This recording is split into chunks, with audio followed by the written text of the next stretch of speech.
Welcome to Sunshine Art and Drawing. I wanted to show you these Faber Castell fine pens. I found them in a discount store. We have a discount store in Australia called the Reject Shop. If you're in Australia, visit your local Reject Shop and just have a look in their stationery section. That's where I found them. And they seem to be kind of stuck inside the packet. So when I opened up the packet, I realized that there's just a bit of cardboard, and underneath the cardboard's a little plastic holder, and that's what's holding them all together inside the little plastic wallet. And here's the label that comes inside. As you can see on the front, it says 20 grip fine pens, and on the back it talks about how they're for writing and outlining, extra fine tip, water-based ink and ventilated cap. And also it talks about that it is made in Peru in South America. I'm just testing out all the pens and just making sure they all work. A couple of them needed just a bit of sort of coaxing to get them started. I would just rub them between my hands to warm them up, and that would get them working. They're quite bright and cheerful. So I was quite surprised at how nice they look. A lot of fine liner pens I've tried, either the colour isn't very bright because they're kind of made for office work and stuff like that, or you don't get them in very many colours, but these are quite bright and more sort of an artistic creative kind of set. I noticed on the back it said that they were water soluble. That means that they dissolve in water, which if you get them wet by accident, you spill something on them, you will find out really quickly that all your ink will run. So just be careful around water and paint. You might want to just do the painting first and then draw over the top with these, but as you can see, I'm just going to bring this up closer.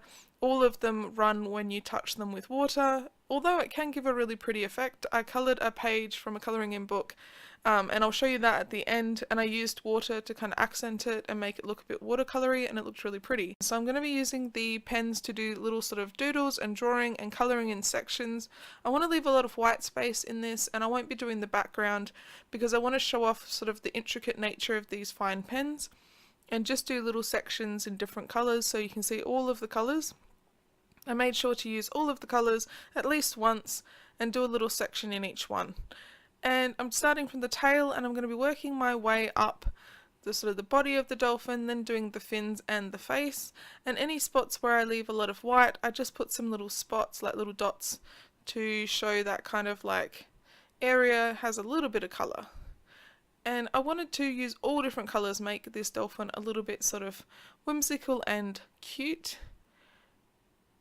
And also just sort of follow the lines that the person who drew this made, so doing little squiggles and things like that to fill in the colour but leaving a bit of white space.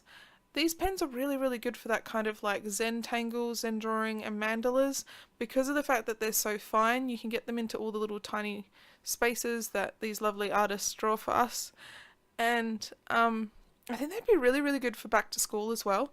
Like I was thinking of when I was in school, we do a lot of like projects and assignments where you would have to do some sort of presentation or something, or you'd have to like hand in some like project. And a lot of the time I was always looking for pens that were colourful but were fine enough that you could write with, because a lot of the time when you get colourful pens, they're quite thick, and it's hard to kind of write neatly and make it look kind of professional without having it look really thick and kind of bulky. So these work really well. I could imagine doing like a big project and having to do like an assignment or something and being really happy that I had a bunch of colourful pens. Sometimes just having something colourful and something bright in your day can cheer it up, so you don't feel so, oh, I have all this homework. You're like, cool, I can do my homework in like 20 different colours. So I don't know if your teacher would enjoy that, but I would totally enjoy it. So definitely something for the pencil case.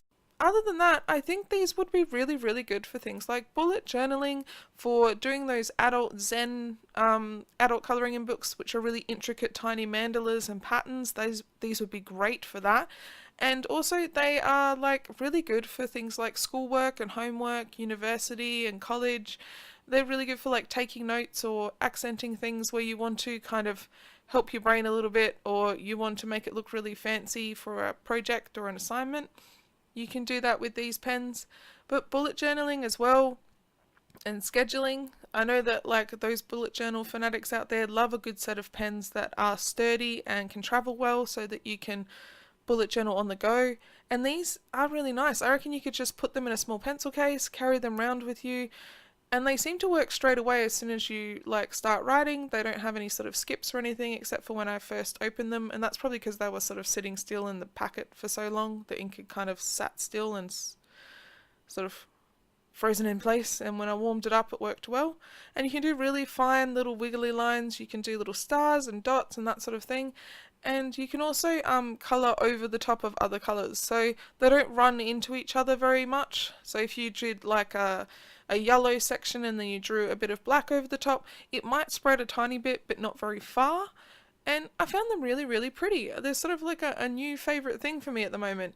I'm enjoying doing the different designs. And at the end I'll show you a couple of other designs I did in another book. I wasn't filming at the time, I was just testing them out, just making sure that they're actually good before I show them to you. But they're really, really nice and they work perfectly and they're really sturdy. So definitely a gift idea.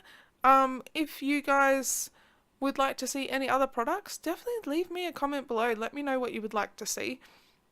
Because at the moment I'm kind of looking towards doing a bit more product reviews as well as doing some videos on different art techniques and things like that. But if you'd like to see something different, or if you're looking for your sort of challenge or something like that that you would like to see me do, definitely pop a comment down below. I'm always up for suggestions and I always answer your comments if I can. We're nearly finished this lovely dolphin. I don't want to do the background because I feel like that would just be too much. And I wanted to show off all the little tiny little patterns and things like that, and make it look more about the pens themselves than being about making it look like a realistic dolphin, because we know it's not going to look realistic with all the rainbow colours. But I hope you enjoyed this video. I really liked making this one for you guys, making the pens look really, really fancy and having a go at this. I also wanted to make sure that you guys are having a wonderful day. Wherever you are, it's not too stressful and you're having a bit of sunshine, definitely get out there in the sunshine. Get out there, feel that warm sunshine on your skin. Just don't stay too long because we don't want any sunburn out there. But definitely get outside today. Even if that's the only thing you get done today is to go outside and feel a bit of sunshine, you've done it good. Alright, tick that one off your list. So you guys have a really, really sunshiny day. Thanks so much for watching and I'll see you next week. Bye!